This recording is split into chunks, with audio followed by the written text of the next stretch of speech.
They saw her jogging, a black mother in a peaceful park, and immediately assumed the worst. They whispered, judged, and made a call that would change the morning forever. But what they didn't know was that Jasmine Taylor wasn't just any mom. She was a woman of power, influence, and respect. Someone who had transformed countless lives. Yet, at that moment, all that mattered was keeping calm as suspicion and prejudice descended on her and her young son. The sun rose gently over Havenbrook Park, casting golden light on the playground, jogging path, and tree-lined paths. Jasmine Taylor jogged steadily, her son Ethan running happily a few steps ahead. He wore a bright red hoodie, laughing as he kicked the small soccer ball she'd brought along. The morning was quiet, calm, a perfect start to a weekend that Jasmine had carved out for herself, away from the stress of work and meetings. But not everyone at the park shared her sense of calm. A group of parents gathered near the swings noticed Jasmine. She was dressed casually in a black hoodie, leggings, and running sneakers. Her hair was pulled back in a bun, no makeup, just sweat glistening on her forehead from her light jog. They whispered among themselves, glances sharp, judgment clear. "Do you know who that is?" one woman asked in a hushed tone. "No, but she looks, I don't know." "Suspicious," said another. "She's been here a while. Doesn't seem like she belongs," a man added, frowning. Minutes later, someone pulled out their phone and called the police, reporting a suspicious black woman at the park with a child. Jasmine, focused on Ethan and her morning routine, had no idea this was happening. Within moments, a police car rolled into the parking lot. A white officer, Officer Daniels, stepped out, his boots clicking against the asphalt. He approached Jasmine, his posture rigid, notebook ready, and expression serious. "Ma'am," he said briskly, "can I ask what you're doing here?" Jasmine slowed her jog, holding Ethan's hand gently. "I'm here to spend time with my son," she replied calmly, though a flicker of concern crossed her face. The officer's gaze swept over her quickly, then landed on Ethan. "And this child is my son, Ethan," she answered softly. Another parent had gathered near the path, holding their coffee tightly, murmuring. Jasmine felt the tension in the air. People were watching. Ethan sensed it too, his small hand gripping hers tightly, confusion in his brown eyes.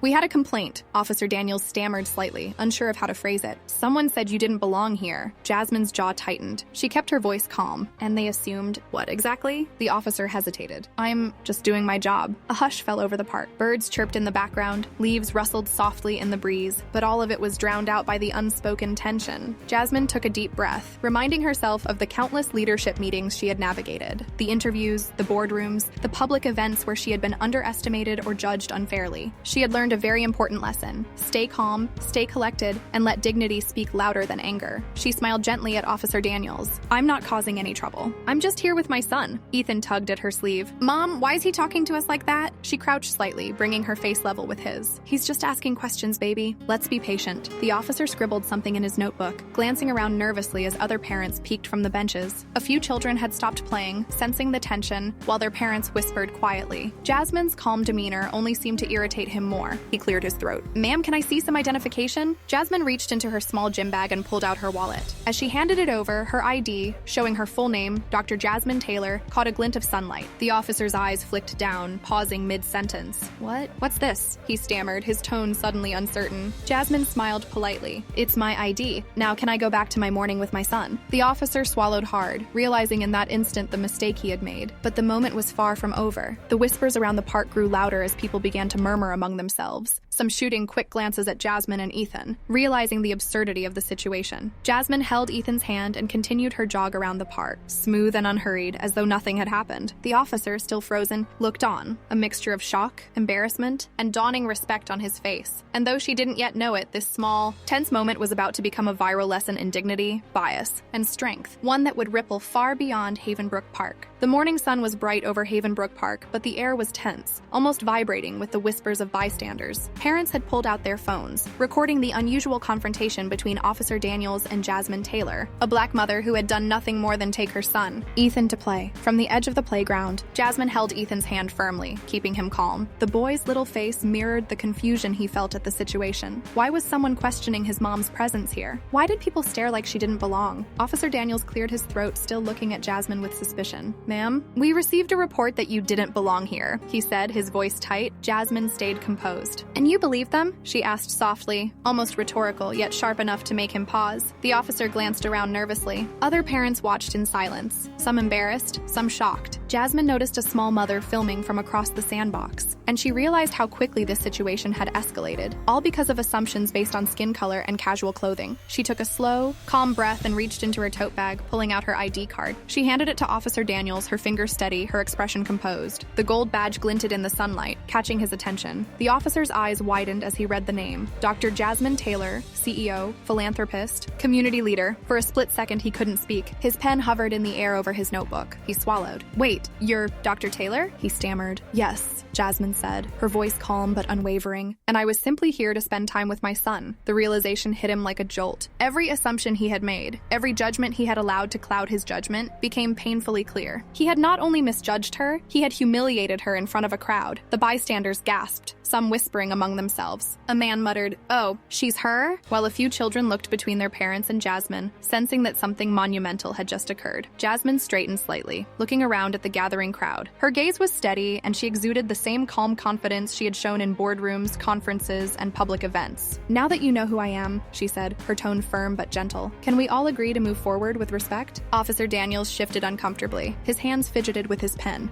Yes, ma'am. I apologize for my assumptions," he said, his voice almost a whisper. Jasmine smiled slightly, not with arrogance, but with quiet authority. "Apology accepted," she said. Then she turned to the bystanders. "And I hope this moment teaches everyone here a lesson about how quickly we judge others based on appearances." The mother holding the phone lowered it slowly. She whispered to a friend, "I can't believe I called the police." "Over nothing." Jasmine knelt to Ethan's level. "It's okay, baby. Some people need reminders," she said softly. Ethan nodded, still processing what had happened, but comforted by his mother's composure. Officer Daniels cleared his throat again, this time looking at Jasmine with a mixture of respect and shame. "Ma'am, I've never had to apologize like this before," he admitted. Jasmine's eyes met his. "Then perhaps it's time you learned," she replied calmly. "Respect is not something you decide based on looks, wealth, or background. It's a basic human right." As she spoke, Jasmine's calm presence seemed to ripple through the crowd. The other parents nodded, a few heads hung low in embarrassment, and a few children mirrored her dignity, straightening their postures, watching her with admiration. Then, without raising her voice, Jasmine turned to leave, holding Ethan's hand. She walked steadily toward the park exit, and the sunlight highlighted her poised figure. Parents and children parted slightly, almost instinctively. Officer Daniels watched her go, feeling a knot in his chest. He knew he had learned a lesson he wouldn't forget. The power of calm strength, grace under pressure, and dignity had left an impression that no amount of reprimanding or formal training could ever replicate. As Jasmine and Ethan reached the car, a few neighbors waved, some whispered apologies, and a reporter approached, microphone in hand. "Dr. Taylor, can you tell us what happened here today?" Jasmine smiled politely. "I was here with my son, enjoying a morning in the park, and I hope that after today, people think twice before judging someone based on assumptions. Every person deserves respect." The camera zoomed in on her serene expression, and in that moment, Jasmine became a symbol, not just of wealth or influence, but of strength, poise, and leadership in the face of injustice. By evening, the incident went viral online. Clips of Officer Daniels approaching her, the ID reveal, and Jasmine calmly addressing the bystanders circulated across social media platforms. Comments poured in. People praised her composure, called out the bias, and shared their own experiences. Jasmine didn't post the videos herself. She simply let the truth, her dignity, her calm response, her leadership speak for itself. And while part 1 showed her humiliation, part 2 revealed her identity, transforming the narrative from judgment and suspicion into awareness, respect, and empowerment. The stage was now set for part 3, the lesson, where Jasmine would take this moment further, teaching a community about bias, empathy, and the importance of standing tall in the face of unfair treatment. By the next day, Havenbrook Park had already become the subject of citywide conversations. Social media feeds were flooded with the viral clip of Jasmine Taylor's confrontation with Officer Daniels.